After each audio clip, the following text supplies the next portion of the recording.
attracts my attention. How you guys doing today? It's Azai, Amaze the Storyteller, back at you with a brand new video, and today we're talking about Bogar. Specifically a One Piece theory video that came to me while I was watching the brand new One Piece episodes with Garp's Galaxy Impact flatlining the entirety of Hachinosu Island. Now, what's interesting to me is that we all know what happens from this, right? Spoilers ahead. If you're not caught up in the manga, skip ahead. You don't want to hear this. But essentially during the Koby rescue mission, there is no character more important to Koby than Garp, right? Garp took Koby in and essentially trained him, but that's just not true. Garp did not hands-on train Koby and Helmeppo. No, there's another individual who is far more important to Koby and Helmeppo's progression, who was there through thick and thin with both of them while we saw their training progression. And that individual is Bogar. Now, where the hell was Bogar during the Koby rescue mission?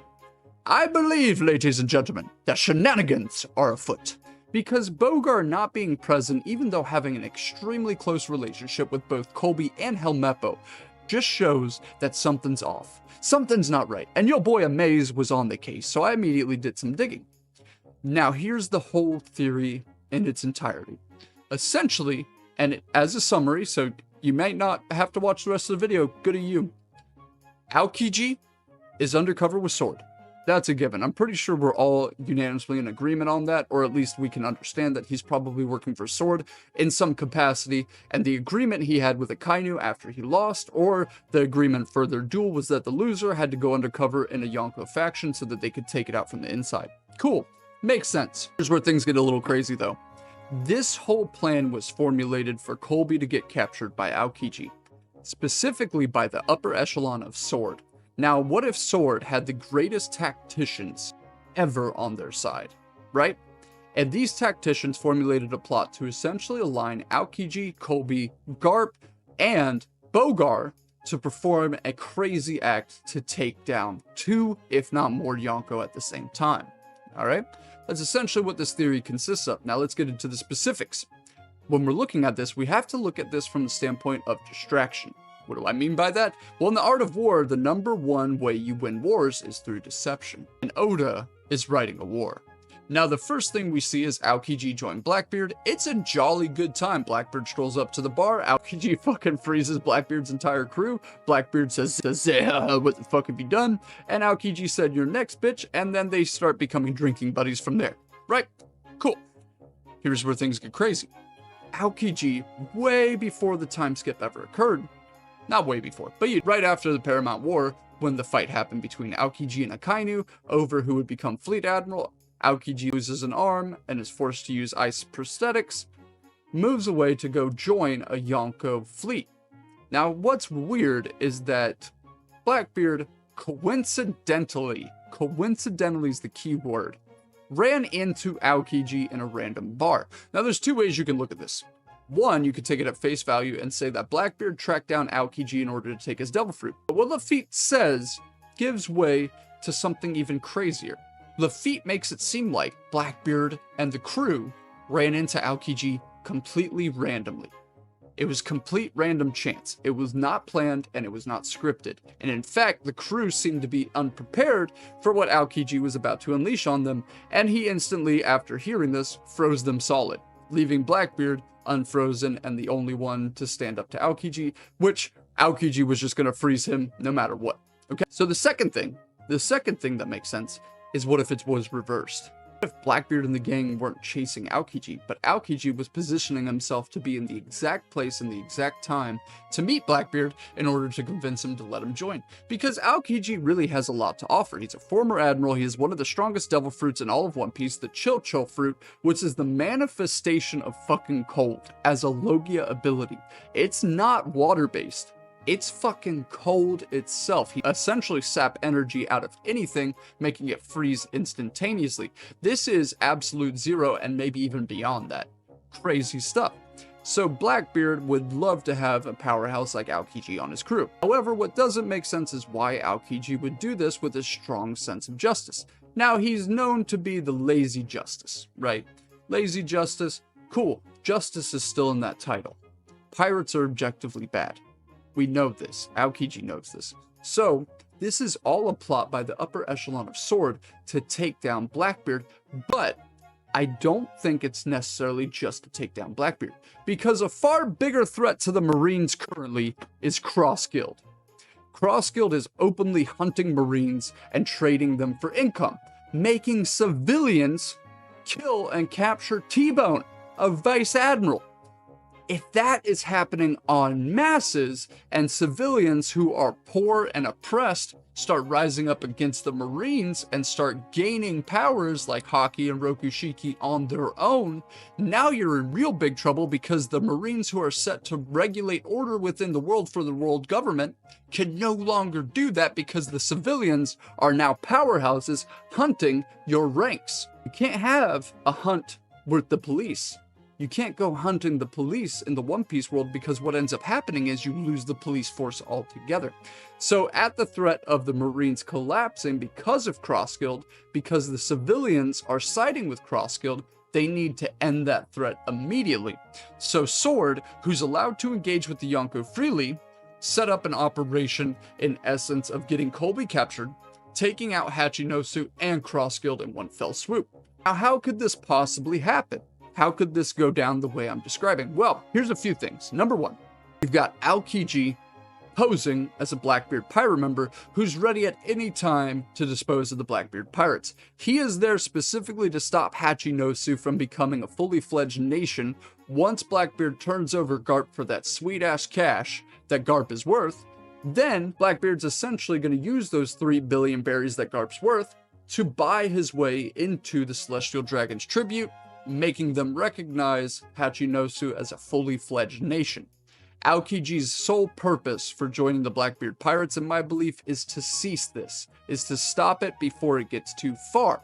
Now he has to essentially abide by Teach's rules so that he can play the game, and that way Teach doesn't suspect anything.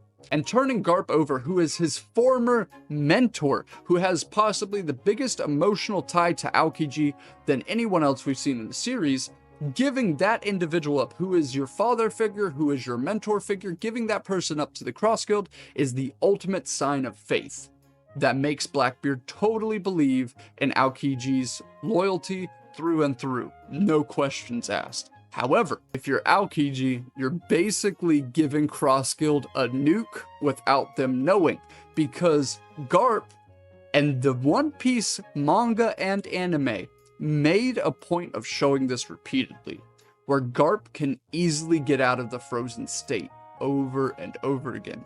So what if Garp willingly, formulating to the plan, let himself be frozen, one, to cease the bleeding that Shiryu gave him, but again, we saw Captain Morgan do a little bit more damage than Shiryu. I'm sure an axe cutting across your chest does a little bit more than a sword going through your body, but depends if it hit vitals or not.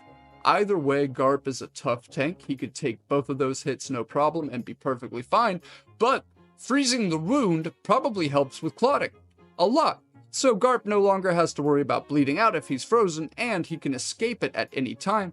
And as we've seen, you're pretty much in an inanimate state. You're not necessarily dead if you're frozen. Jaguar D. Saul's proof of that. You're just in a weird inanimate state where you're frozen in time. You're like in a cryogenic pod, basically. Like Walt Disney. You're waiting to be unfrozen. So Garp can unfreeze himself at any time because of his Haki ability, but what if he just doesn't want to? What if this is all part of Sword's plan? Heads of Sword is our 3 best tacticians: Suru, Sengoku, and Jonathan.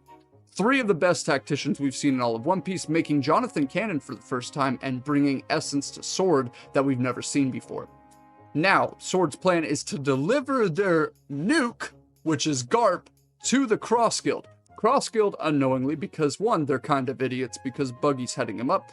2, they really are excited because now this gets individuals hyped about Crossguild. They could essentially get sponsors from the underground at this point because they're known for capturing Garp. It's not Blackbeard who's going to be known for capturing Garp, it's going to be the Crossguild is known for bringing down Garp the Fist.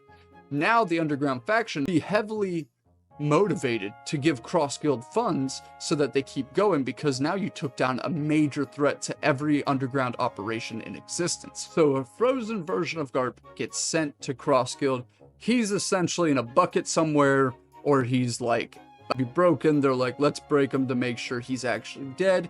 And when they go to do that, boom, bam, Garp the Fist breaks out. Not only that, Habanari Island, or whatever it is, Habibari Island, Bari Island, I'm not sure.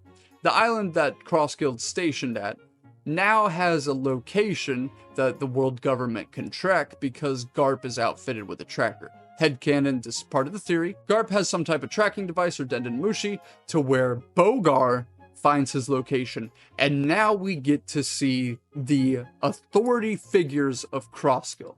Vice Admiral Bogar and Suru and Inspector Sengoku and a few others that we might not have seen before, or maybe we did see before, are joining them in the rescue mission to save Garp and essentially end the Crossguild in one fell swoop. That's why Bogar wasn't seen in the Colby rescue operation, because he's saving his strength for the re-up, for the execution of Crossguild.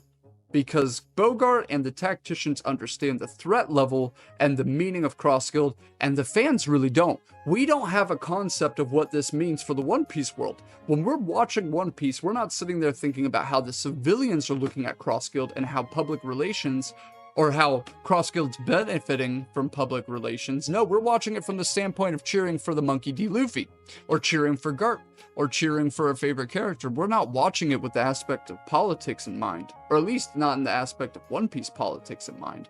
So, the public eye and the public perception of Crossguild would overwhelmingly be positive, because now civilians who are extremely poor, who have been screwed over time and time and again from the Celestial Dragon tribute, which the Marines make you pay, have an access point to where they can hunt Marines and take care of their families.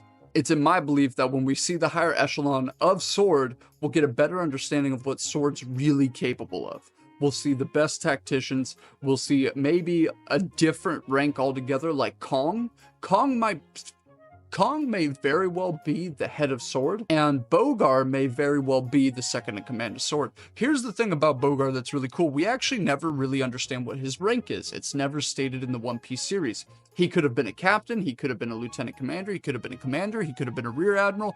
I believe that it would be severely disappointed if Bogar was just a rear admiral. And I say just, come on man. He's Garp's right-hand man, he should be a vice admiral. I don't see him doing the same thing Garp did, where he just maintains his position forever because he doesn't want more responsibility. No, I see him becoming a vice admiral alongside Garp, who's essentially a special entity within the Marines. Garp is a hero and regarded as the best Marine in a lot of regards within the One Piece series. It'd be kind of ridiculous for him to have a right-hand man who's a commander or who's a captain. No, it really needs to emphasize how strong Garp is and what Garp means to the Navy, to also have a second in command who's the same rank as Garp, which makes sense to my headcanon, but I could be wrong. Anyway, I digress. Essentially what you have when Garp breaks out of his ice shell, he starts stomping everybody in Habanari Island and starts absolutely fucking up the Crossguild, and then Bogar and the rest of the upper echelon of Sword, completely different members. So Prince Groose, Helmeppo, and Tashigi are not part of this group. No, we get to see Bogar, Sengoku, Suru, Jonathan, Smoker, and so many more. Cancer, and a few other vice admirals there, like even Doberman. How cool would it be? I don't think Doberman would be, but how good would it be to see somebody like Strawberry show up too? You know, as a cameo, or Yamakiji. You know, the other vice admirals that we saw during the Buster Call as members of Sword. And Smoker starts fucking up bitches in Crossguild. Tashigi starts dicing people up. Bogar, the best swordsman. What if we find out Bogar's the best swordsman within the Marines, starts dicing everybody up left and right. And then Garp does Blue Hole again to fucking Crocodile. And then Mihawk's there, and Bogar's job is to suppress Mihawk long enough for Garp to do maximum damage to the island and essentially take Crossguild off of the board. Because if you destroy the headquarters of Crossguild, you essentially cut the head off the queen, right? And now the whole entire anthill dies. So that's essentially their goal. And I hope we get to see that happen. How cool would that be to reveal that Bogart's actually the Marine's best swordsman? He's suppressing Mihawk and fighting Mihawk to a standstill. Crocodile gets suppressed by Garp and essentially defeated. And then maybe during that time, we could also see maybe something of Crocodile's backstory or something. I don't know. But the main thing is that Sword's plan is not just surface level rescue Colby. No, it starts with Aokiji and goes all the way through Garp's capture to bringing down not one, but two Yonko. Remember, Aokiji's mission through Sword is to essentially stop Blackbeard from completing his plans in case there's a doomsday scenario. And the only way to do that and keep your thumb on the trigger or on the pulse is to make sure that you're really close to Blackbeard. Remember, keep your enemies closer and your friends close. So Aokiji's there making sure Blackbeard doesn't do anything too crazy, whereas Garp is sent as a package delivery and guised under a defeated old man to essentially destroy the Cross Guild alongside the upper echelon of Sword. But there you have it, ladies and gentlemen. That is my One Piece theory video for today. I hope you enjoyed. This was supposed to come out a couple days ago, so I apologize for the delay, but I'm glad I was able to make it. I will see you guys in the next video. Bye-bye!